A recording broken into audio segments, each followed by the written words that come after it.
Hi, folks. Welcome to a podcast about Catholic things. I'm Eric Engel, the ambassador of common sense. I'm Dan. There's Dan. Dan Engel. Oh, I'm Dan, the ambassador of nonsense. All right.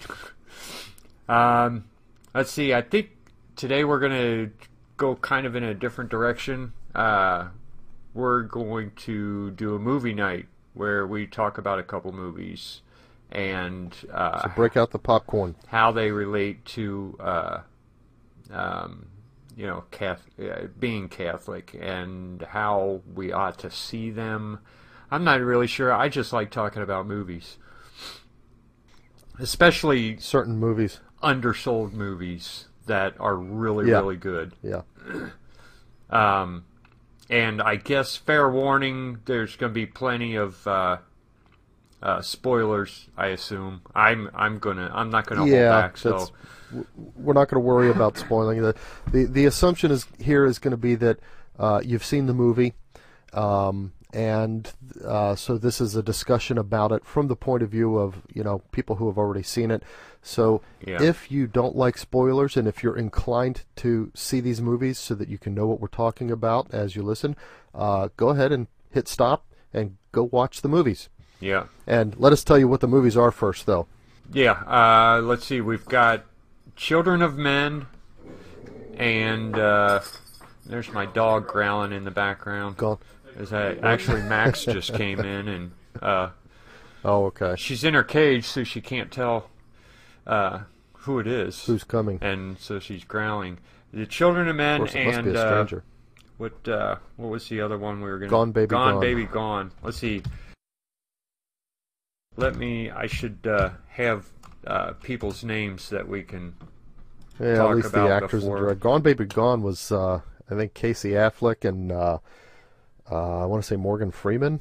Yeah, and it was directed by Ben Affleck, I think. Hold on here. Oh, okay. Which kind of threw me off. I mean, I've never been a big fan of Ben Affleck. I am now. This movie made me like him. And then Children of Men is how come I can't? Oh, I accidentally looked up children instead of men. Have you read that book? No. Okay, I have, and it's not at all like the movie. Interesting. I really like him as an actor. Who's in it is Clive Owen, and I think he doesn't have enough good big parts. He's kind of like what's his name with the curly hair? I can't think of his name. The one who was in several of the Jurassic Parks. Park. The, yeah, he was in all the Jurassic Park, or at least two. Jeff of them. Goldblum? Yeah, Jeff Goldblum. He's a really good actor, and he does well Yeah. in what he does. But I don't think he's given enough good parts. Oh, But, right. Clive Owen is definitely a great actor, and he did an excellent job in this movie. And it was directed by, I can't tell, director Alfonso, I can't even say that last name, Cuarón? Cuarón? Huh. Who also did he's one of the screenplay writers. So, Oh, okay. and another thing, a disclaimer, if you're going to watch these are not like Christian movies. I mean, there's a lot of cussing right. in this. These aren't like, it's not like, there's a You're not gonna watch kind this of with a your kids. recent uptake in market and movies that are like specifically intended to be Christian movies. But yeah, that's not what these are. These are movies, but somehow they ended up like conveying just through the storytelling a oddly Christian outlook on certain aspects of life. Yeah. It's funny with Children of Men, which I guess we could talk about that one first. When I first saw that, I was pretty moved by it, and I thought, well, who did this, and how did this get through Hollywood? because you know how Hollywood is so much against just the Judeo-Christian type of outlook. And I'm reading reviews from people on Children of Men, and it would appear that most people on the left who watched this thought that it was about immigration or immigrants. Huh. That's what people came away with. They thought that's what the movie was about. With the I guess because it involved that struggle getting through the border, and they assumed that the movie was about immigration then. I guess so. Even though, like, honestly, the immigrants are the bad guys in the movie. Yeah. I mean, they're the bad people. Yeah. Yeah. But it's really not at all about immigration, and that's to me that's it's a pro-life movie, and it's glaring. I don't see how you could walk away from this movie without understanding it as a pro-life movie. Yeah, yeah. So why don't you describe the movie for those of our listeners who decided not to go watch it? Yeah. And I'll give a little disclaimer here. I saw the movie once.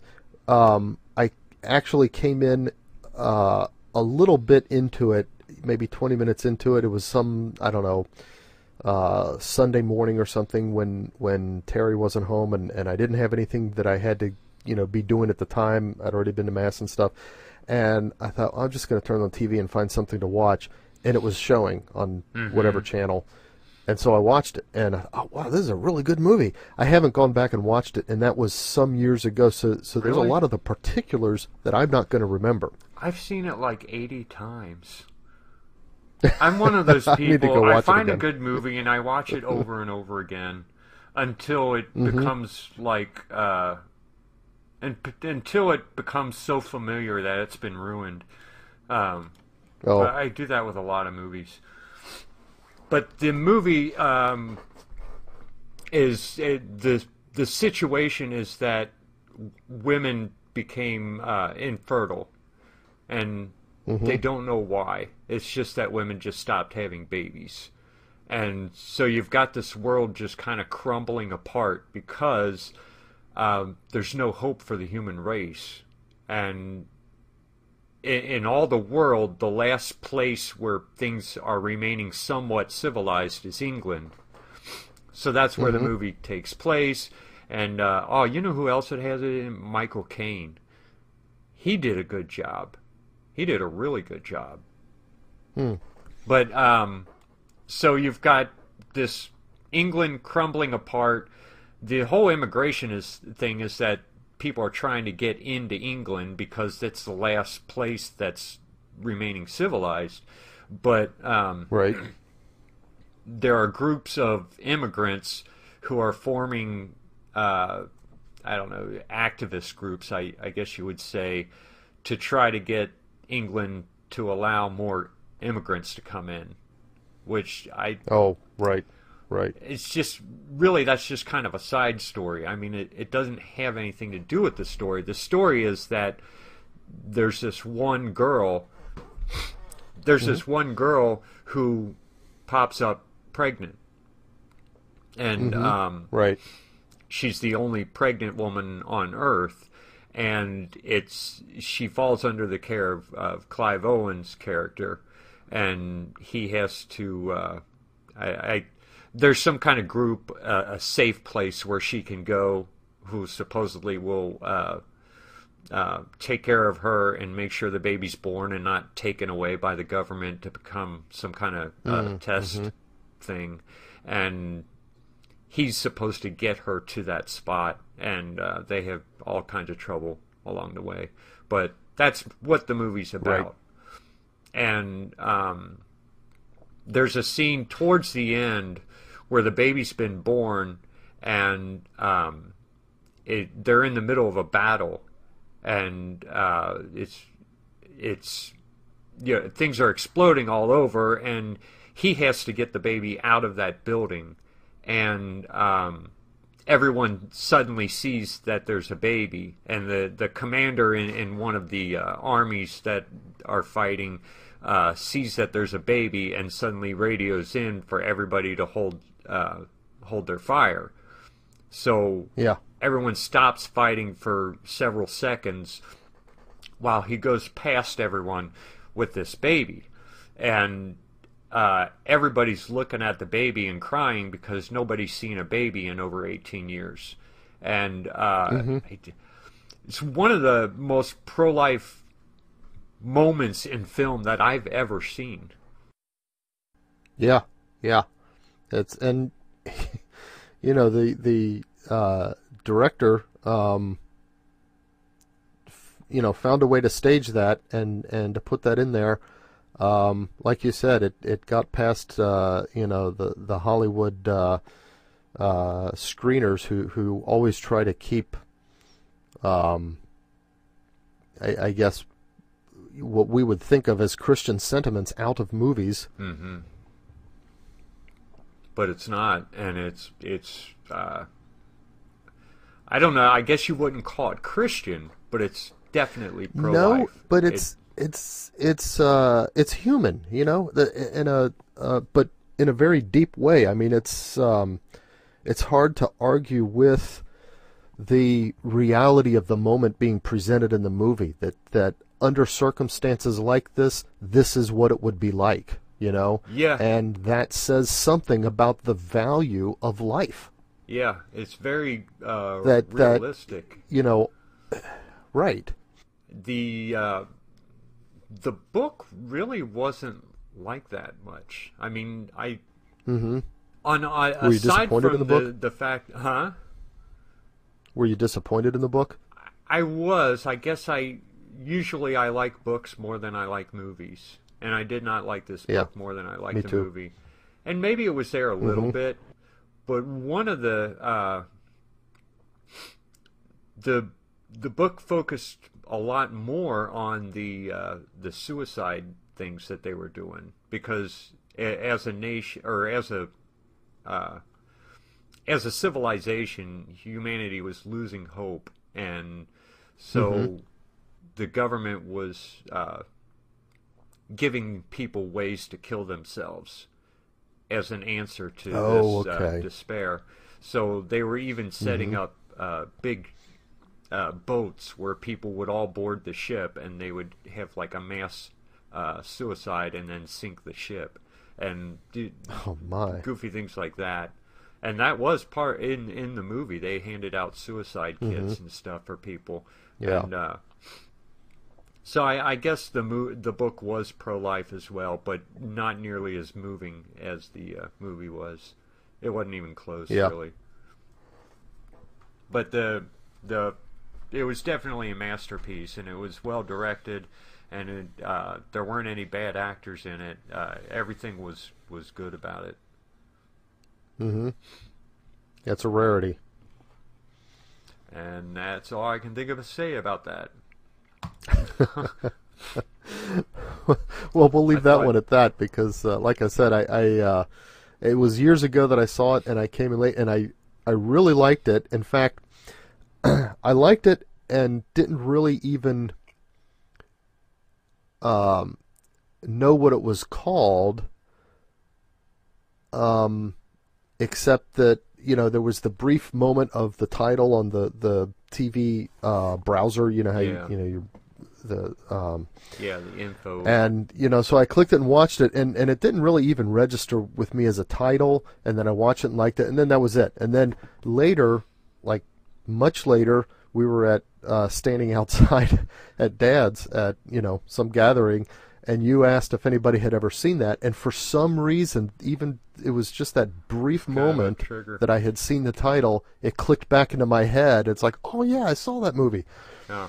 But yeah, it was really good. It's worth a watch, but like you say, you know, not with the kids, not a family movie. Yeah, you know what? Also, I think aside from all the cussing, there's a nude scene in that. It's very brief, but there is that for people who want to know that before watching. Warning. I think if you're a if you're a bit of a movie pirate and you went to Pirate Bay and you typed in no_nudes, you would find a clean version of that it has the cussing, but it doesn't have the nude scene. Oh, okay. And that's... I didn't know you could type that in Pirate Bay. You can type that as the user no nudes has a bunch of movies that do not have the nudity. Oh, so that's cut out. a user who uploads movies. Yeah. Okay. He's got Schindler's okay. List on there, Got it. and he's got a couple of them that are surprisingly good without the those scenes in it. I see. Did a good job of Yeah. picking how to cut it and stuff too. Yeah. All right. The other one. So now our other movie. Gone Baby Gone. And Yeah. this totally surprised me. I mean, Yeah. this is also a movie I did you would not never get watch this one with until the kids. Right. It's very much sort of a underworld kind of movie that the drugs and stuff like that. Yeah. But the why don't you do the plot on this one? okay, I'll say what I remember. read. This is also one that I've only seen once, but I've seen it a lot more recently than The Children of Men. So and fill in for characters for me as I go along Okay. here. So Casey Affleck is, I think, a detective. What I don't remember is whether he works for the police force or he's a private detective. He's a PI. And mostly Okay, so what he he's a does is he's not really a big PI. He just finds people who didn't pay their bill, and he's trying to track them down so he could repo a car or something. Stuff like that. Yeah, it's that kind of a That's thing. his work. So this woman, her baby's about. It's not like a tiny infant. It's more like a 2-year-old or something, isn't it? Yeah, I think 2 or 3 years old, maybe.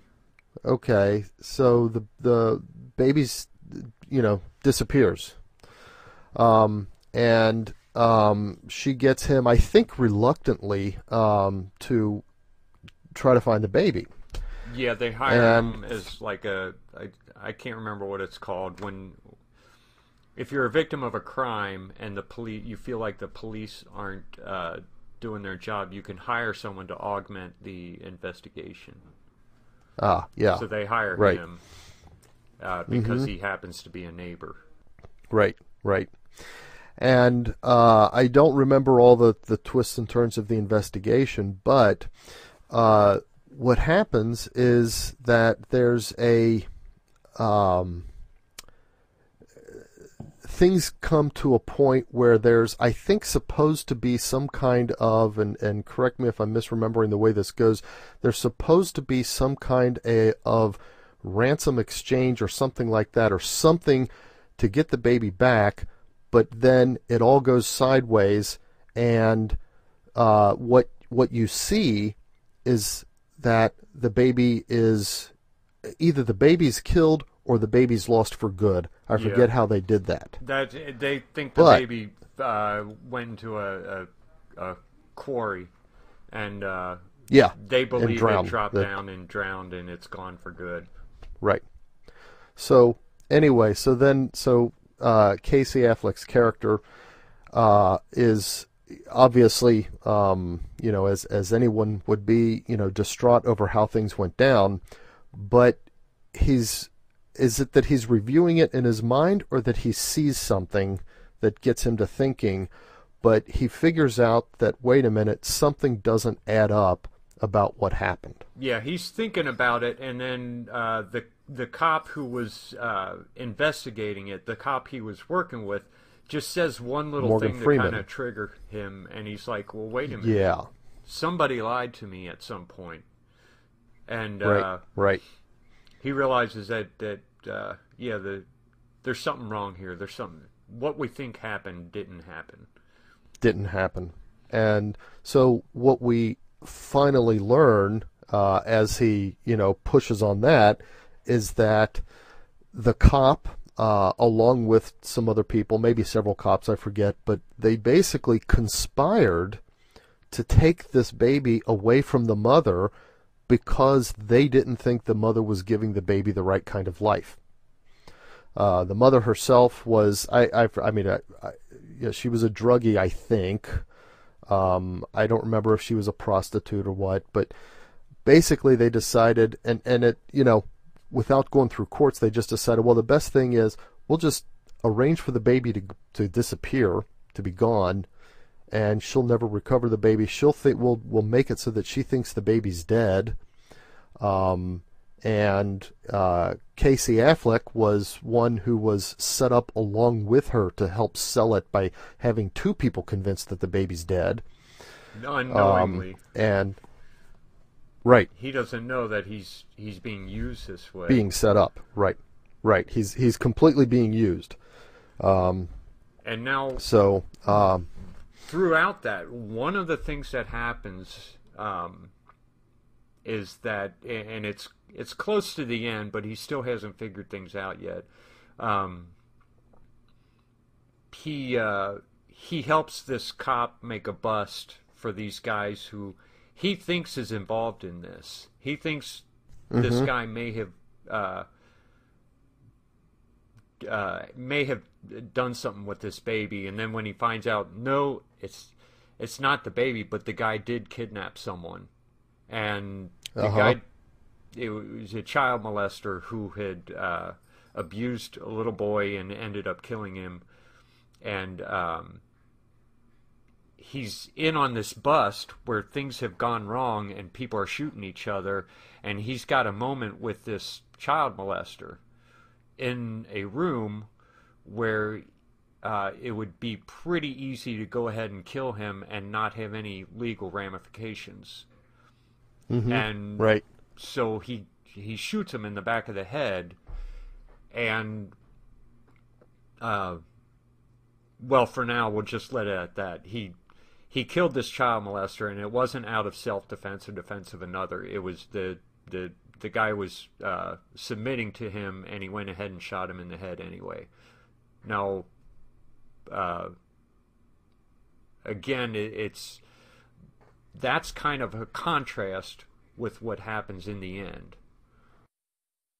Yeah. So as he figures this out about the conspiracy to take the baby away, he's got an obvious choice now, a decision that he has to make, and the people who are involved in this conspiracy, particularly this cop played by Morgan Freeman, try to convince him, to win him over to the idea, hey, you know what, this is what's best for this child, just let it go, look the other way, the baby died, leave it at that, and let things go on. And ultimately he decides that he can't do that. He turns him in. Now. And what was interesting is, and I don't know if everybody got the same read from it that I did, but here's what they show a scene later where he's visiting the woman, and the child's there, and of course the child's happy to see him and everything. It's obviously he kind of checks in on him once in a while, but there's nothing different. The woman hasn't changed her behavior at all. She hasn't, she's not now the mother that she should be or anything like that. She's still doing all the things that cause these people to decide that this child should be taken away from her. Now here's the interesting thing, and this is where I don't know whether everybody got the same take, but my take on the tone of the movie is that, yes, the woman is still doing all the same things, and Casey Affleck's character was still absolutely right to bring this child back to the mother and expose the conspiracy. I don't know if anybody else got the same take, but okay. I felt like the tone of the movie was that Affleck's character did the right thing. That even though that everything that you saw about the mom in the beginning was still there in the end, it was still right that she, as the mother of that child, be the one raising that child. Yeah, that's how I took it. Mm-hmm. But I know that other people didn't take it that way. Oh, really? I mean, like they felt like the movie was showing that that he the made movie the was wrong kind of choice. like lamenting, like hey, look, see, he did the wrong thing because nothing changed. A couple people thought that way that I talked to about it. Huh. But Okay. Well, like I said, the what really struck me was the contrast between the decision he made with the child molester to kill him, and he did that, and everybody came up and patted him on the back and told him how good of a thing it was. But as he's thinking about this, and he says so at one point in the movie, he says, no, it wasn't a good thing. It was the wrong thing to do. And I think, someone's kind of arguing with him on that point. And he says it's not like that. Wrong is wrong, no matter what. Mm-hmm. And and then later he does this difficult thing that would have been easy to not do. But he makes the right decision later, and everybody hates him for it. His girlfriend leaves him. Right. He's pretty much alone in the end because he made the right decision. Yeah, and I think that's I don't I've never seen any interviews. I didn't even realize that that Ben Affleck had directed it. So and I haven't seen anything from him about the movie or about what he intended out of the movie. But I think that I think that's one of the things that this movie shows is it's kind of like the difficulty and sometimes immensity of the struggle to do the right thing, because it does often end up leaving you very much alone. Yeah, and it's often destroys a lot of things and a lot of people to do the right thing. A lot of people get hurt sometimes when you do the right thing. Seemingly, yeah. I mean, you can always point to, well, not always, but you can often point to outcomes of doing the right thing that are uncomfortable for people. Sometimes downright tragic for people. That doesn't change the rightness or the wrongness. There's that is a kind of Christian, even Catholic theme, is this idea that rightness and wrongness doesn't depend on achieving some human calculable best outcome. In fact, that's in John Paul II's encyclical Veritatis Splendor, he discusses this concept of right and wrong as what's called consequentialism, that things are right and wrong to the degree that their consequences are, can be shown to improve or cause problems in the world.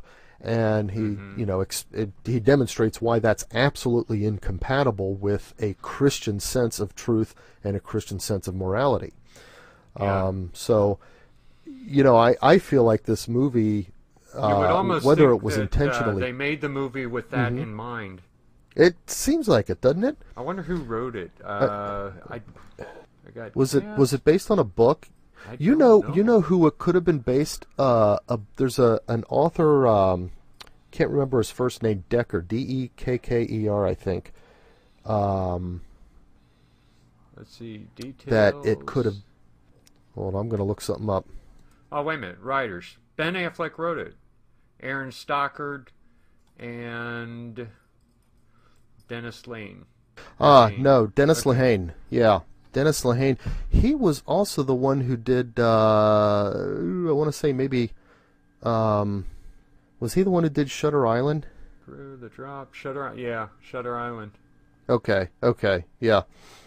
But yeah, the whether intentionally Christian or not, the movie very much feels like it's a movie about that struggle to keep your balance and do what's right in a world where that feels like every force is trying to get you to do something wrong. Yeah, and it's one of those. It's challenging, and it's because it we all live by these things we call principles or standards, and Mm-hmm. we like to think we're safe in those principles, but it brings us to a point where, okay, so you're going to say the state should not interfere with, or we shouldn't interfere with families and break up families, but what about this?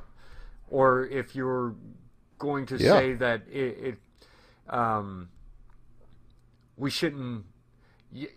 You need to observe the rule of law when killing someone. If you're gonna, you can't just go executing people. And then it says, well, okay, what about this guy? Is it okay for this time? And it kind of puts you to an extreme to say, are you still willing to hold on to that principle? Are you still willing to say, yeah, this is the way it should be done? And Mm-hmm. it's just they did a really impressive job of putting you in that situation and making you, because it was so well, it was very well executed, and the directing Yeah. was so well done, and all of the acting was so good that you really felt in that situation. Yeah. Yeah. In fact, um, the whole intervention and how the law treats families things, it seems like today it's getting increasingly bizarre these days. For example, that just like in the last week or maybe even just the last couple days, Terry was telling me there's this up in Zionsville, kind of a suburb-ish of Indianapolis. Woman got a call from the, divorced woman with a couple kids, shared custody with the father and stuff. Got a call from the school saying that her kids hadn't been into school for a couple of days, and so she's trying to figure out what's going on. She goes over to the her ex's house, and she's trying to knock. Nobody's answering. She's calling him and stuff. She can't get him on the phone or anything. Finally, she gets the police involved, and they go in and find that the guy, and now their kids are, this is like, I guess probably high school or almost high school. The kids are like 15 and 13 or something like that. The guy shot both the kids and then himself.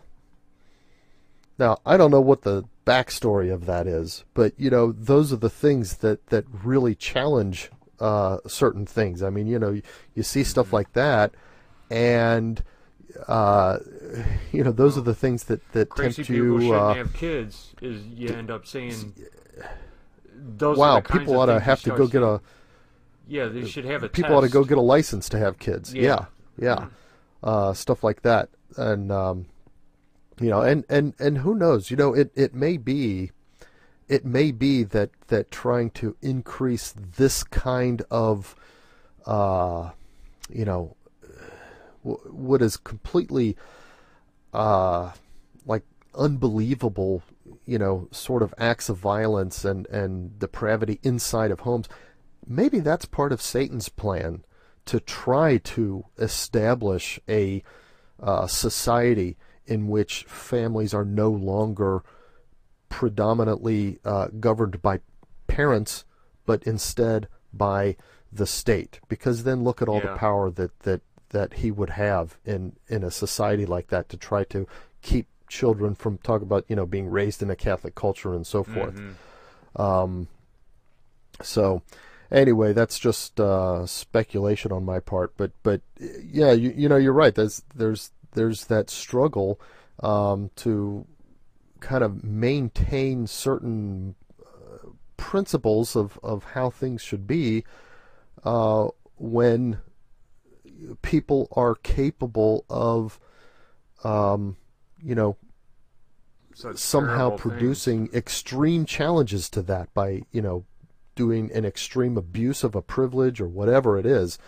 And I think this movie does a really good job of really putting you in that place and making you see the conflict, especially for somebody who really believes in these principles. Well, you know, both of these movies actually. Well, I don't know about you, but I think for most people, this is not a movie you're going to watch and then not think about it anymore. It's one of those movies that kind of sit in your gut for a few days, maybe even disturbing and make you feel kind of yucky for a little while. Yep. I mean, it's that well directed that you can't emotionally disengage from this movie right away. This one more than Children of Men, but Children of Men also, that kind of sits the same you. way. Yeah. All right, I think that's all. So if you're going to watch these movies, probably give it a few days between. Oh yeah. Don't watch one and then don't watch the one and other then just away. go That's straight to the other. emotional overload. What do we got? So because I don't know if we have anything for current events because we're doing a double and we just talked about some. No, we got this Cavanaugh hearings. Now you've heard about the lady who's accusing him of Supreme Court guy. I don't even know what really the accusation is. Pushing her on a bed So and is this holding her. So far, that's all she says he's done. What? Some woman is bringing accusations? Like, grabbed her and put her on the bed and then held her down. So far, that's it. When he was in high school. In what context? Well, the thing was that he was going to rape her or something of that nature. He was trying to force himself on her, but apparently he did. During a date or something? Is this someone he dated? It was at a party, and they had gotten drunk, and and then he didn't do it. But he didn't. Well, he didn't. He held her down, is what she's saying. Okay. And then not. And then apparently let her up. Yeah. Or, well, another guy helped her out or something. I don't know. It's kind of a weird accusation. We'll have to say. But, you know, I mean, doesn't this sound a lot like Anita Hill? Yeah, it sounds exactly like Anita Hill. Last minute, we got one more chance to try to keep this guy from being on the Supreme Court. Let's try this. And yeah. I mean, there's still people who believe Anita Hill. She's still celebrated on the left. And it's only because I don't know why. Because she went against Thomas, Clarence Thomas. Yeah, because she. I mean, that's all the criteria you need for credibility on the left is you have to be against somebody on the right. Was he the first black Supreme Court justice? I think he was. I don't know if he was or not. Yeah, I remember those hearings. I was listening. I remember driving back and forth. I was in college at the time to Terre Haute. Okay. And I would listen to the hearings on the radio while I was driving. Mm-hmm. I remember watching them, and I remember that every single person had a different way to say the word harassment. Oh. I kept hearing people pronounce harassment, and harassment. Yep. But I just thought that was odd. That I guess it's a geographical thing. I don't know. I don't know. Is it or I mean, is it like a part British thing, like garage and garage? Nobody says garage. In Britain they do. No, they don't. Do they? Garage? Yeah. Garage, yeah. The garage. We call it like garage carriage. Or garage. Almost like carriage with a G. Huh. Yeah, weird, huh? They say things weird. You know, it's a good thing we started this country. We finally learned how to talk. First thing, let's figure out how to speak. These Brits weren't doing such a good job. Yeah, I don't think there's a whole lot else going on. Yeah, That's well, we'll kind of have everything. to see. Hopefully, I mean, we've got that hurricane that kind of turned into a big nothing. Except, I mean, it put a lot of floodwater down, and I think there's like, I guess it's not nothing. Something like 16. yeah, I mean, a lot died. of damage. Certainly, a lot of people are We did have some deaths. going to be hurting. But it wasn't like But- what was last year? Who was the Wasn't big like- one? Hugo or Well- not Hugo? Who was it last Hugo year? was a while ago. I don't remember. In But it certainly Houston. wasn't like a Katrina or anything like that. No, it wasn't like that. Yeah, well, everybody thought it was going to be Trump's Katrina. Oh, okay. Which, Okay. I mean, it's like they're salivating, waiting for something to go wrong, and Even if it's just an act of God. yeah, it doesn't matter what it is. We can still blame it on Trump, and Yeah. they get all worked up because something bad is gonna happen, and then So nothing if- bad happens, or it ends up being not that bad, and I think it really gets them irritated. So, if they were going to blame Trump for the for the catastrophe and the tragedy, can we also blame him for the lack of catastrophe? Yeah, I would say so. He stopped that hurricane cold. he stopped that hurricane. I mean, that's one tough president. I don't think we've ever had Well, a president like this. Even the hurricanes No, obey well, him. but I guess if it hadn't if it had turned as bad as it was, people thought it was going to be, and people were blaming Trump, I guess that would be giving him a lot of credit that he could cause a hurricane too. Yeah. Well, I've heard there's two things. One is that just he's an idiot and he doesn't know how to deal with disasters, and they keep talking about Puerto Rico as if that's he failed in Puerto Rico. What happened in Puerto Rico? Nothing. There were like 16 people who died when he was there. And when he left there had been 16 people who died in Puerto Rico last year from that storm. There was a study. There was a study done at a university, and it was just a computer model that compared how many deaths there had been in the past and how many. They came up with the number 3,000 for how many people died because of the hurricane, but it was based on a computer model. They didn't count people who had died. Dead bodies. They said, well, since electricity was down in this area for this long, probably this many people died in hospitals that should not have died. You see, okay. They just came up with this number of 3,000, and it's not based on reality at all. And they're saying that he allowed 3,000 Puerto Ricans to die, and that's why he's wow. That's their evidence that he's so bad at dealing with catastrophes. Yeah, I see. I mean, they're really stretching here to try to. The pretzel logic that people will go through to try to indict the Trump presidency. Wow. Yeah. So he's, and then the other one was that since he pulled out of the Paris Climate Accord, that's why we're having hurricanes and because of climate change, which really doesn't make any sense either. Cause, I mean, the fact that he didn't that he pulled out of the accord, yeah, means that he's advocating climate change, which makes the hurricane stronger. I guess.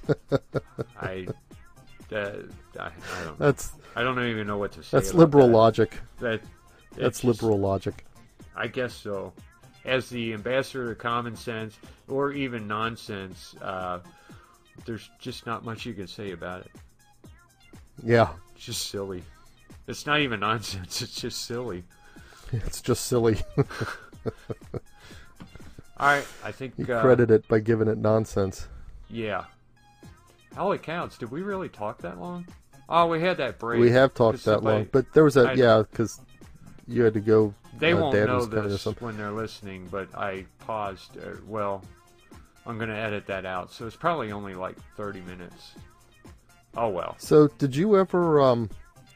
I have no idea where this is on in the political spectrum, but this thing called We the Internet has these, like, I guess, comedy political things, and they had this one that was "Stop Making Gary Defend Trump." I guess Gary is a guy that's part of the team for this group or whatever, the production, they do this web productions. Yeah. And they kept the people, his co-workers around him, would be talking about, and they would say stuff like, oh yeah, did you hear about Trump banning Muslims? He's probably going to kick out the Muslims that are already here next. And the guy's like, well, actually, he didn't ban Muslims. He just put a moratorium on immigration from certain predominantly Muslim countries. Yeah. And then his coworkers are like, I can't believe you're defending him. and they keep getting like more and more outlandish in the things they say about him. And then when he corrects them and even says, well, I think he's doing things wrong, but he's not doing that you just said, and they're like immediately jump on him. I can't believe you're defending Trump. It was pretty funny. I have to what's it called? Because we're gonna end up. I'm gonna have to link to this now that you talk. Oh, okay. Yeah, We the Internet. And like I said, I have no idea whether their overall leaning is left, right, or whether they try to be balanced. It's just political comedy stuff. It's a YouTube channel, I guess. Yeah. Okay, I'll link and to I it. happened to see this one. It showed up on my Twitter feed, and I thought this is actually pretty funny. Apparently, Jason's here, bringing in a bed. Ah, nice. Okay. Well, let's try to get Jason on one of these podcasts sometime. Yeah, we are going to have to get him to do this. He said he would after he moved, and he's moved. Got moved? So, yeah. He's moved. All right. You're moved. You know what? You're moved more recently than him. Yeah, and I'm even doing one. So. All right, well, folks, thanks for listening. This is a podcast about Catholic things, and we will see you next week, as long as we don't have to move or some other thing keeps us from doing it. And think about what we said, and visit us on a podcast about CatholicThings.com. right. Thanks, guys. Bye.